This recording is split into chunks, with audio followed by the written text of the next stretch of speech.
Booking ಆದ ಕೂಡಲೇ ಬರ್ತಾಯಿತ್ತು 24 ಗಂಟೆ ಒಳಗಡೆ, 2 ದಿನ 3 ದಿನ ಟೈಮ್ ತೊಗೊಳ್ತಿದೆ ಹೊರತು ಎಲ್ಲೂ ಕೊರತೆ ಆಗಲ್ಲ.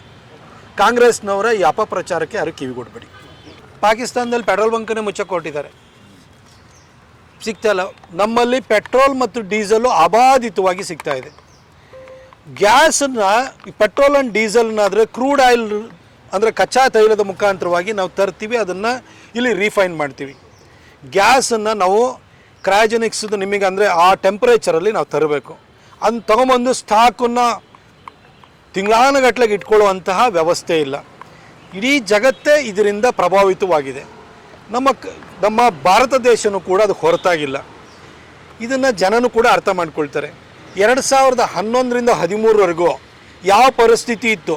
ವೀರಪ್ಪ ಮೊಯ್ಲಿಯವರು ಪೆಟ್ರೋಲಿಯಂ ಖಾತೆ ಸಚಿವರಾಗಿರ್ಬೇಕಾದ್ರೆ ರಾತ್ರಿ 8 ಗಂಟೆ ಪೆಟ್ರೋಲ್ ಬಂಕನ್ನು ಮುಚ್ಚಿಸೋರು. ಆಯಿಲ್ ಬಾಂಡ್ಗಳನ್ನು ಯಾಕೆ ಇಶ್ಯೂ ಮಾಡಿದ್ರು ಅಂತ ನಮಗೆ ಗೊತ್ತಿದೆ. ಇವತ್ತು ದೇಶದ ಜನತೆಗೆ ಅರ್ಥವಾಗಿದೆ, ಇದು ಜಾಗತಿಕ ಸಮಸ್ಯೆ, ಇದು ಭಾರತಕ್ಕೆ ಮಾತ್ರ ಸೀಮಿತವಾಗಿರುವಂಥದ್ದಲ್ಲ. ಕುಕ್ಕಿಂಗ್ ಗ್ಯಾಸ್ಗೆ ಕೊಡ್ತಾ ಇದ್ದಾರೆ, ಮನೆ ಮನೆಗೆ ಅಡುಗೆ ಅನಿಲ ಸಿಗ್ತಾ ಇದೆ. ಕಮರ್ಷಿಯಲ್ ಗ್ಯಾಸು ಸ್ವಲ್ಪ ಸಮಸ್ಯೆ ಆಗಿತ್ತು, ಈಗ ಹಾರ್ಮುಜ್ ಸ್ಟ್ರೇಟ್ ಅಥವಾ ಹಾರ್ಮುಜ್ ಕೊಲ್ಲಿಯ ಮುಖಾಂತರವಾಗಿ ನಮ್ಮ ಕಾರ್ಗೋ ನಮ್ಮ ಕಂಟೈನರ್ಸ್ಗಳ ಮುಖಾಂತರವಾಗಿ ಬರ್ತಾ ಇದೆ, ಕೆಲವೊಂದು ಬಂದು ತಲುಪಿದೆ. ಸಮಸ್ಯೆ ಸುಧಾರಣೆ ಆಗುತ್ತೆ ಇನ್ನೂ ಕೂಡ. ಆದರೆ ಇದು ಜಾಗತಿಕ ಸಮಸ್ಯೆಯನ್ನು ಬರೀ ಭಾರತಕ್ಕೆ ಮಾತ್ರ ಸೀಮಿತವಾಗಿರುವಂಥ ಸಮಸ್ಯೆ ಅಂತ ಬಿಂಬಿಸುವಂಥದ್ದು ಅಗತ್ಯ ಇಲ್ಲ. ಆಮೇಲೆ ನಮ್ಮ ಜನಕ್ಕೊಂದು ಏನು ಅಂತಂದರೆ, ಮಾರ್ಕೆಟ್ ಒಳಗಡೆ ನೀರುಳ್ಳಿನ ರಾಶಿ ರಾಶಿ ಹಾಕ್ಕೊಂಡು ಅಲ್ಲೇ ಮಾರ್ತಿರ್ತಾರೆ, ಕೇಳೋನೇ ದಿಕ್ಕಿರಲ್ಲ.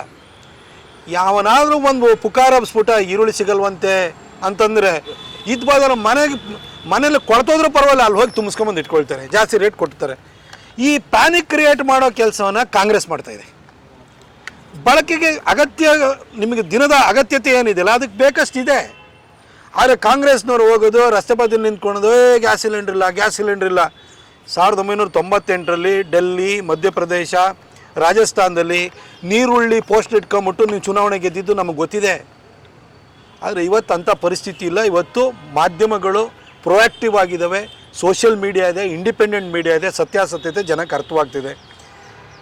ಇವಾಗ ಬುಕ್ಕಿಂಗು ಆದ ಕೂಡಲೇ ಬರ್ತಾಯಿತ್ತು 24 ಗಂಟೆ ಒಳಗಡೆ, 2 ದಿನ 3 ದಿನ ಟೈಮ್ ತೊಗೊಳ್ತಿದೆ ಹೊರತು ಎಲ್ಲೂ ಕೊರತೆ ಆಗಲ್ಲ. ಕಾಂಗ್ರೆಸ್ನವರ ಈ ಅಪಪ್ರಚಾರಕ್ಕೆ ಯಾರು ಕಿವಿಗೊಡ್ಬೇಡಿ.